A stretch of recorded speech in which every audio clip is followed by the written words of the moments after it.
Hello Guardians, it is Ebontis here, and this video is going to be a little bit different because I am recording it from literally inside the car that my wife and I traveled in to my in-laws, so the audio at least is somewhat isolated, but it's probably going to sound weird and it's probably going to look a little different too.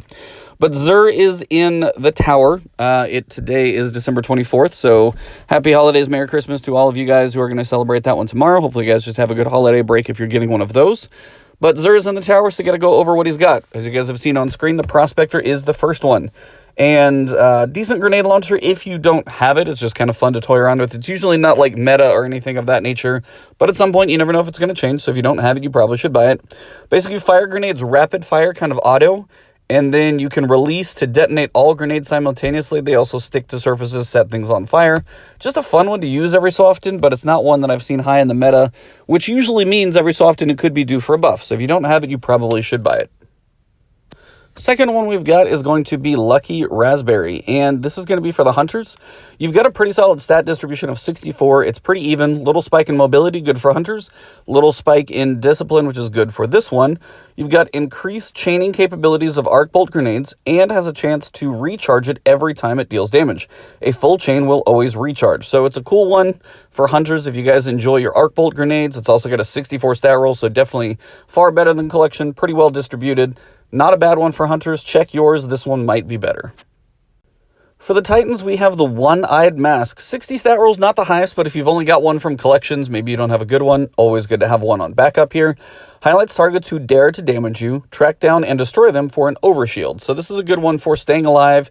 If you can kill the target that you've got the marking on, you get an overshield, kind of helps with survivability.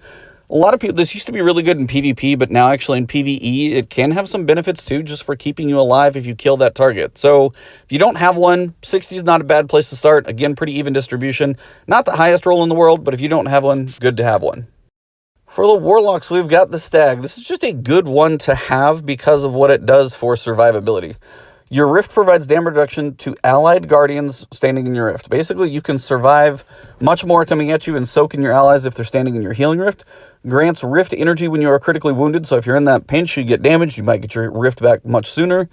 And on your death, you create a Rift, so you're easier to res. So it's just a really good one for PvE. Also, it's very high in recovery. You've got 24 in the stat roll for recovery. Could you have it higher in other things? Sure, but the one Warlock stat that this is based around being substantially high, you've got high strength, some mobility. You're not wasting much on resilience, which is good, but you are low on intellect. But still, very high recovery on this one. Don't skip on this one. It could be a good roll here. Consider it if you don't have a great one in the first place. A lot of great weapons here. You've got a Whispering Slab that has Archer's Tempo, so good to get that continued rapid fire going. And it's paired with Sympathetic Arsenal, which works really well on a bow, because if you basically, as soon as you go to reload your weapon, or you get a kill after a reload, you'll reload everything else. So Sympathetic Arsenal on a bow, not too shabby. Now, this is the Scholar. It's a Trials weapon. It's a scout rifle. It's got slide ways, which is not that great. No distractions, not bad. It is very high in range, and you could even mix out some of that range for stability with the range masterwork. It's a decent Trials scout rifle, but it's not like the God roll that we had kind of on Tuesday when people kept Zur hostage. If you don't have the Scholar, still good to add it to your collection, just not the best roll. For the armor here, you've got a couple decent stat rolls for the Titans, the Warlocks, and the Hunters. I'm just going to kind of let those play on screen for all of you guys so you can see them.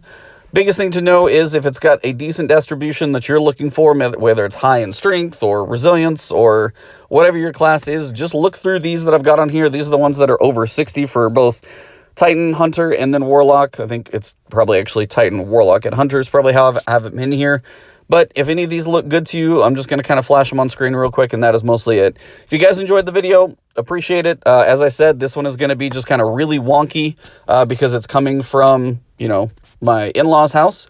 But if you guys do enjoy this one, please drop a like below, leave a comment if you have any questions, and as always, thank you all very much. And if you're looking for me on Twitter, it's Ebontis, Twitch is Ebontis, right here on YouTube. If you haven't subbed yet, please hit that sub button, hit that alert bell, and I'll be back to normal videos tomorrow. Thank you all very much. I'll see you soon.